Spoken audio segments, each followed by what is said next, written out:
Bien-aimés, gloire, honneur, force, puissance, adoration à notre Dieu, le Père Tout-Puissant, lui qui nous confère sa grâce pour poursuivre dans ce nouveau temps de la vie en abondance.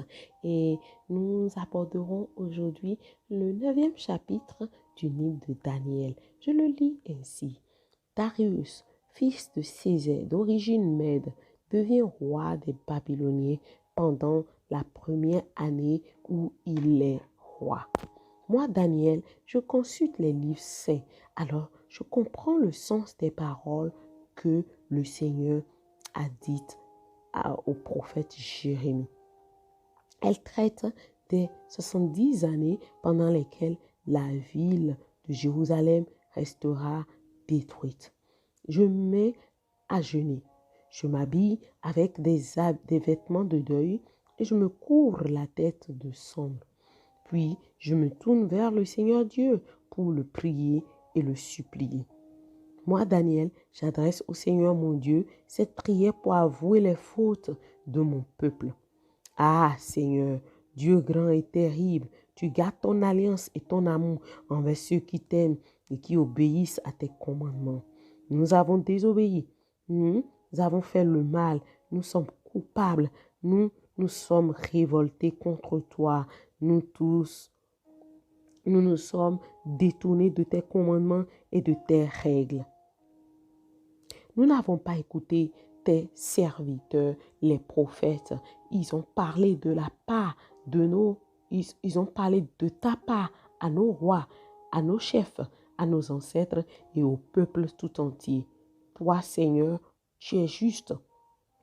Et nous avons honte devant toi. Oui, aujourd'hui, les habitants de Jérusalem et tous les gens du royaume de Juda sont couverts de honte, ainsi que tous les peuples d'Israël, ceux qui sont proches et ceux qui sont loin. En effet, beaucoup de gens de notre peuple se trouvent un peu partout dans les pays où tu les as chassés, car ils n'ont pas été fidèles envers toi. Oui, Seigneur, comme nos ancêtres, nous avons honte devant toi, nous, nos rois et nos chefs, car nous avons péché contre toi. Nous nous sommes révoltés contre toi, Seigneur notre Dieu, et pourtant, dans ton amour, tu nous pardonnes. Tu nous as demandé d'obéir aux lois que tu nous donnais par tes serviteurs, les prophètes, mais nous ne t'avons pas écouté. Tout le peuple d'Israël a désobéi à ta loi. Il s'est éloigné de toi pour ne pas écouter tes enseignements. Nous avons péché contre toi, notre Dieu. Alors la malédiction contenue dans la loi de Moïse, ton serviteur, est tombée sur nous. Tu as agi comme tu l'as annoncé à notre sujet et au sujet des chefs qui nous dirigent. Tu nous as envoyé de grands malheurs sur nous à Jérusalem. Personne n'a jamais vu des malheurs pareils ailleurs sur la terre. Tous ces malheurs nous sont arrivés selon ce qui est écrit dans la loi de Moïse. Et nous, Seigneur, notre Dieu, nous ne t'avons pas supplié de calmer ta colère. Nous ne sommes pas éloignés de nos fautes. Nous avons oublié que tu fais vraiment ce que tu dis. C'est pourquoi tu as décidé de faire venir ces malheurs sur nous. En effet, Seigneur notre Dieu, tu es juste dans toutes tes actions, mais nous t'avons pas écouté. Seigneur notre Dieu, par ta puissance, tu as fait sortir d'Égypte ton peuple. Ainsi, tu es devenu célèbre jusqu'aujourd'hui. Mais nous avons désobéi et nous avons mal agi. Seigneur, tu as toujours montré ta fidélité. Alors, abandonne ta violente colère contre Jérusalem, ta ville, ta montagne sainte. En effet, à cause de nos péchés et des fautes de nos ancêtres, tous ceux qui nous entourent insultent Jérusalem et ton peuple. Maintenant donc, Seigneur notre Dieu, écoute ma prière et les demandes que je t'adresse en te suppliant. À cause de toi-même, Seigneur, Regarde avec bonté ton lieu saint qui est détruit. Écoute attentivement, mon Dieu. Ouvre les yeux et regarde notre ville complètement détruite, cette ville qui t'appartient. Quand nous te présentons nos demandes, nous ne le faisons pas parce que nos actions sont justes, mais parce que tu nous aimes avec tendresse. Seigneur, écoute-nous. Seigneur, pardonne-nous. Seigneur, sois attentif. À cause de toi-même, mon Dieu, agis rapidement pour cette ville et ce peuple qui t'appartient. Je continue à prier, à avouer mes péchés et ceux d'Israël, mon peuple. Je supplie le Seigneur, mon Dieu, au sujet de la montagne sainte. Pendant que je parle, l'ange Gabriel que j'ai vu dans la vision d'avant s'approche de moi en volant rapidement. C'est le moment du sacrifice du soir. Il me donne ses explications. Daniel, je viens maintenant te rendre capable de comprendre. Quand tu as commencé à prier, Dieu, une parole est venue de sa part et je suis là pour te la faire connaître parce que Dieu t'aime.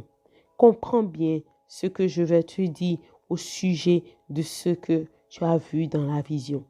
Une période de 70 fois 7 a été fixée en ce qui concerne ton peuple et la ville sainte.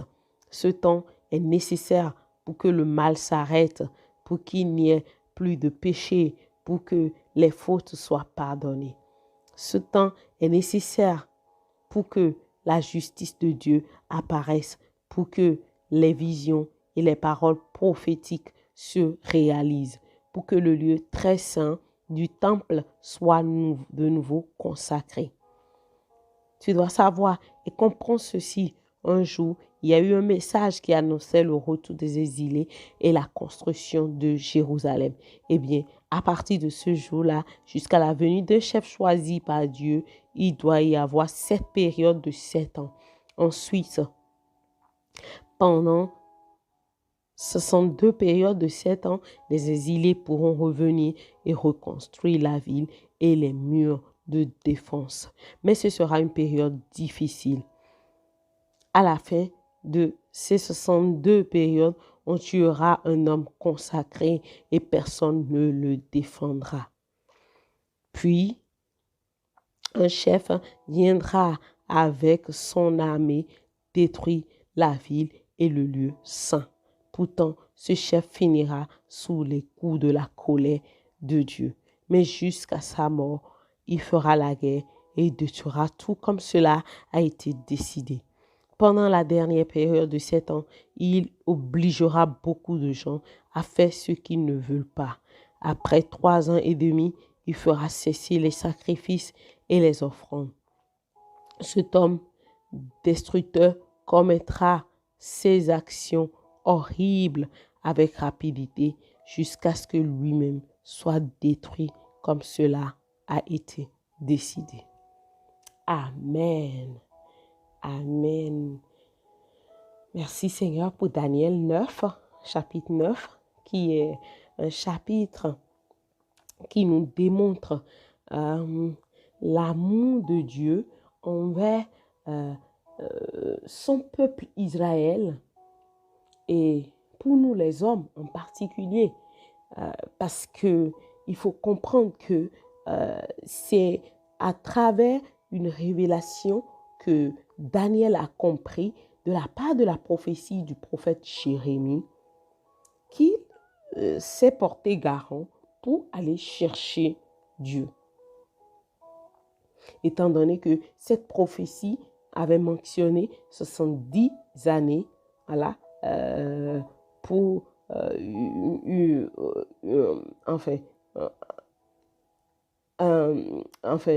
ville de Jérusalem, restera détruite et il y aura quand même une restauration après.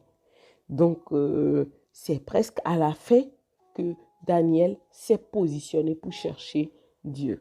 Et dans mes recherches personnelles, j'ai découvert en fait que Daniel est le dernier de tous les prophètes dans l'Ancien Testament.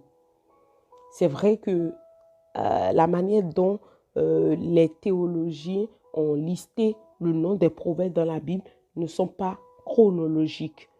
Donc, je comprends mieux pourquoi le Seigneur a fait grâce à Daniel en lui révélant les rois qui vont se succéder jusqu'à la venue du Messie, notre Seigneur Jésus.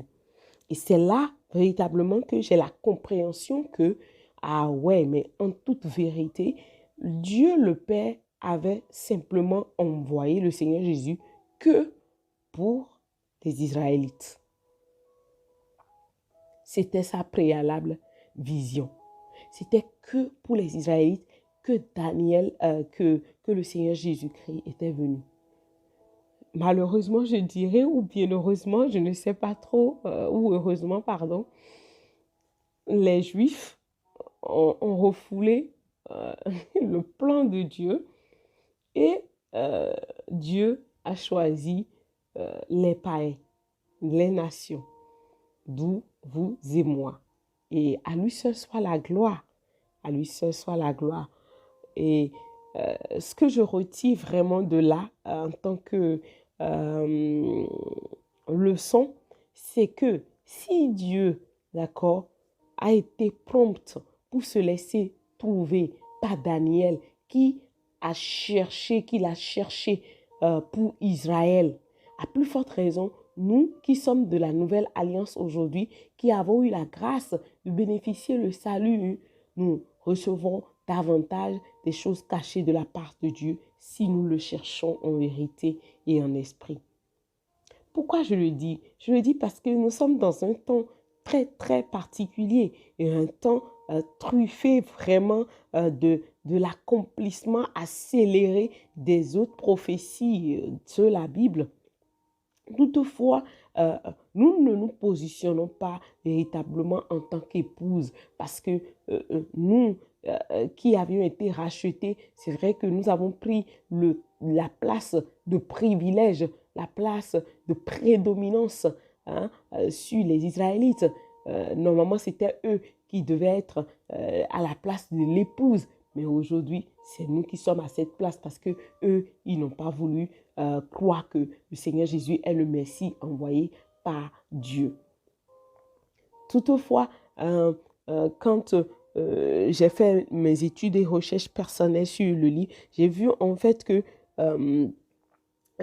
cela nous permet, nous aussi, de nous inciter, voilà, à nous positionner devant le Seigneur. Et tout comme je le disais tout à l'heure, il va nous montrer beaucoup de choses, pas que sur l'enlèvement, mais là où nous sommes actuellement, ce que nous sommes censés faire, ce qui est censé être nos priorités. Oui, bien-aimés, on n'est pas que sur la terre pour les choses d'ici-bas, comme je l'avais dit préalablement dans l'une des autres vidéos, je disais, les choses de ce monde où le Seigneur m'a inspiré pour titre, les choses de ce monde passeront, mais seul le règne de Jésus-Christ demeurera.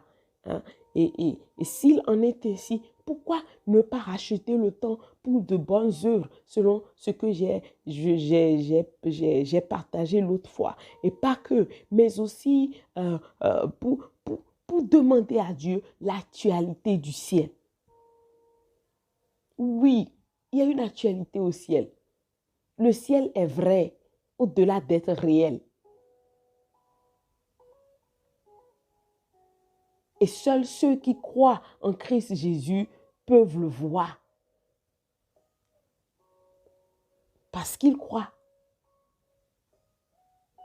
Le ciel est réel et le ciel a d'actualité. Et dans le temps, quand Daniel s'est tourné pour chercher le Seigneur, il a connu l'actualité. On a envoyé Gabriel pour tout lui élucider. De la même manière, si vous et moi, nous nous tournons vers le Seigneur, nous aurons davantage, beaucoup de choses qui nous seront données pour plus de clairvoyance. C'est vrai que parfois, on a tendance à les cacher, mais ça nous motive vraiment pour avancer dans notre communion avec le Seigneur.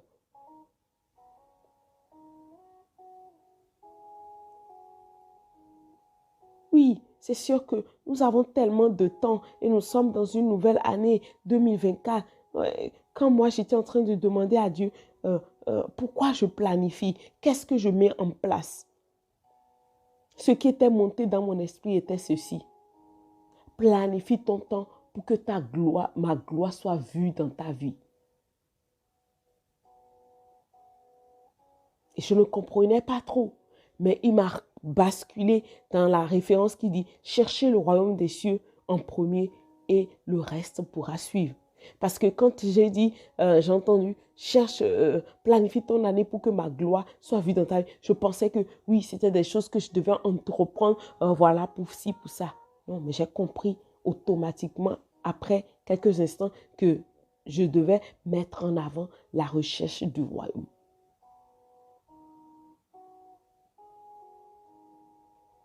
Et c'est en cela que presque tous les jours, quand je veux sortir, je demande à Dieu, fais de moi un instrument de bénédiction. Utilise-moi pour quelqu'un aujourd'hui. Bien-aimé, toutes les fois quand je le dis et je reste consciencieuse sur cette prière, le Seigneur m'utilise, que vous le croyez ou pas. Il se sert de moi d'une manière ou d'une autre. Et je lui rends toute la gloire. De la même manière, il n'y a pas que moi dont il veut se servir, mais il veut aussi se servir de toi aussi. Peut-être que tu attends que j'énumère les temps l'un après l'autre. Non, vous pouvez le lire dans la description. Je n'ai pas du tout reçu de les énumérer de vive voix. Vous irez les lire.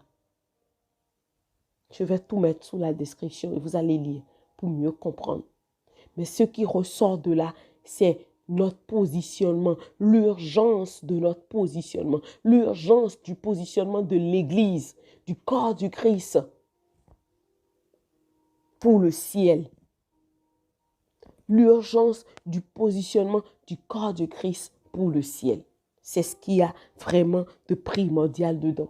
Parce que quand nous voyons l'humilité de Daniel, il confessait ses péchés, confessait le péché des membres de sa famille, de son peuple. Et là, on voit quelqu'un qui se tient près des rois, mais les plus influents de la terre, que aucun autre roi de notre époque, ils n'ont même pas connu. Parce que à travers la statue, on comprend mieux. Et Daniel était resté près du roi Nebuchadnezzar. Et oui, et quand il avait cette vision, en ce moment-là, il avait 85 ans. 85 ans. Donc, vous imaginez, s'il a été pris en captivité, peut-être dans les âges de 17 ans, 18 ans, et qu'il a été présenté 3 ans après au roi, peut-être à l'âge de 21 ans ou 22 ans. Vous avez vu combien de temps Daniel a passé et près, en fait, des grands rois. S'il a cette vision à 85 ans. Et cela prouve que nous devons nous donner tout entier à Dieu. Tu diras, non, je ne suis pas pasteur, je ne suis pas prophète. Bien aimé, c'est très faux. Daniel n'était pas pasteur, il n'était pas non plus prophète. Il est fonctionnaire, haut fonctionnaire, distingué, qualifié en tant qu'étranger.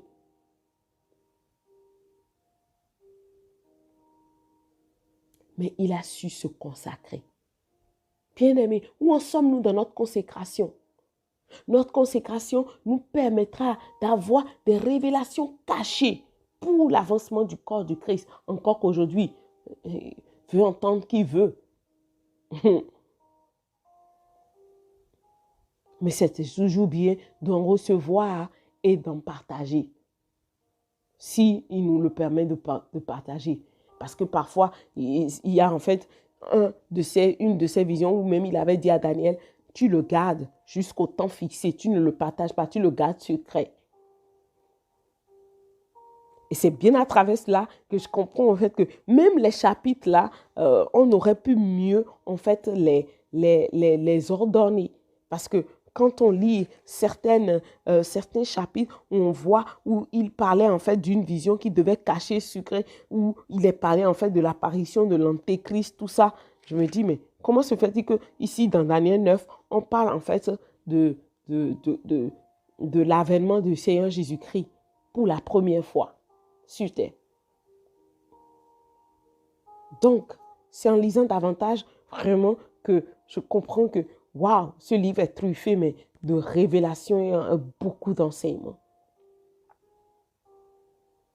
Peut-être que vous êtes en train d'entendre ma voix et que ce que je dis vous est en fait d'une information. Je vous en supplie, ne la prenez pas que pour une information. C'est valable pour votre salut aussi. Parce qu'on vient tout à l'heure de dire que jusqu'à présent, il y a certains Israélites qui n'ont pas encore reconnu que le Seigneur Jésus-Christ est arrivé et qui attendent leur merci.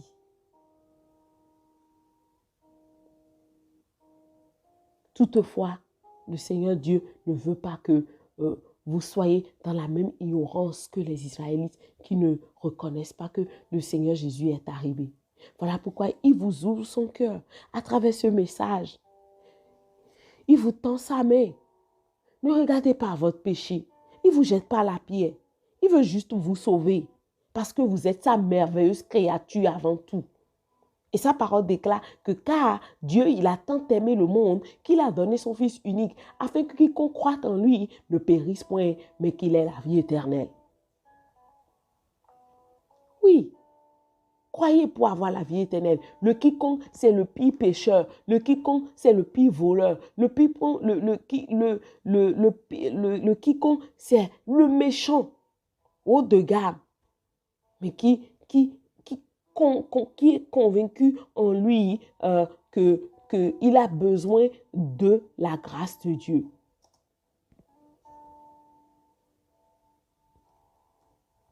On est d'accord? Et si vous voyez vraiment ayant ce besoin, mais disposez-vous pour faire cette prière avec moi.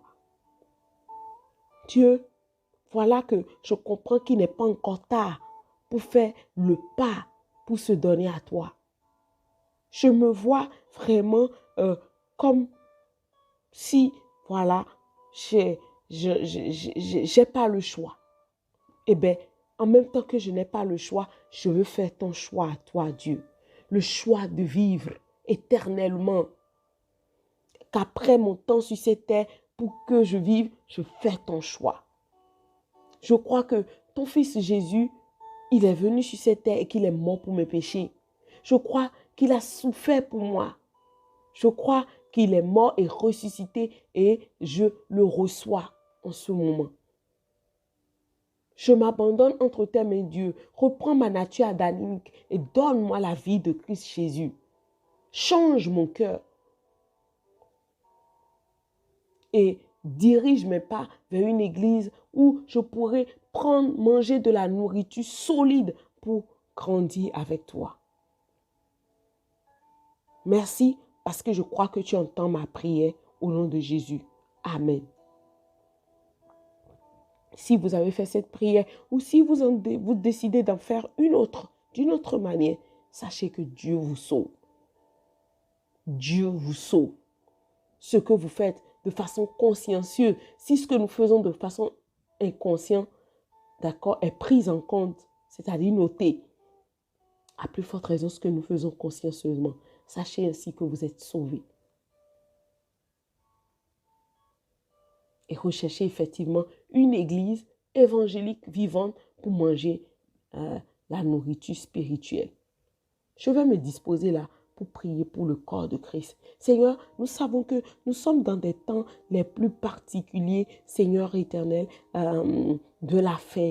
Et nous ne voulons pas nous laisser aller dans la paresse, dans la négligence. Nous demandons la force, Seigneur, pour nous tourner vers toi les soirs, près de nos lits, pendant peut-être 30 minutes, pendant 1 heure, pendant 2 heures ou plus, selon que tu nous le donnes, en recherchant plus de toi, pas pour les choses d'ici, de la terre, mais pour les choses d'en haut. Oh, accorde-nous la grâce. Dans le nom de Jésus, dispose notre cœur efficacement pour ta gloire. Oh, s'il te plaît, Seigneur, oh, aide-nous, aide-nous, aide-nous. Aide-nous à savoir nous discipliner pour toi, de tous nos cœurs, de tout ce qui nous perd, de tout ce qui nous vole le temps. Aide-nous à être des hommes et des femmes qui recherchons l'actualité du ciel, qui nous préoccupons vraiment de notre consécration pour toi, pour la gloire de ton nom. Oh, merci Seigneur, parce que tu le fais au nom de Jésus-Christ. Amen. Bien-aimés, je vais vous dire, référez-vous simplement à la note explicative en bas de la description, dans la description, et vous verrez beaucoup de choses. C'est sûr que vous en recevrez davantage puisque je n'en ai reçu. Recevez mes salutations et recevez aussi les salutations de notre grand frère Seigneur Jésus. On se dit à très bientôt dans un autre moment de la vie et la vie en abondance. Demeurez pleinement bénis. Au revoir.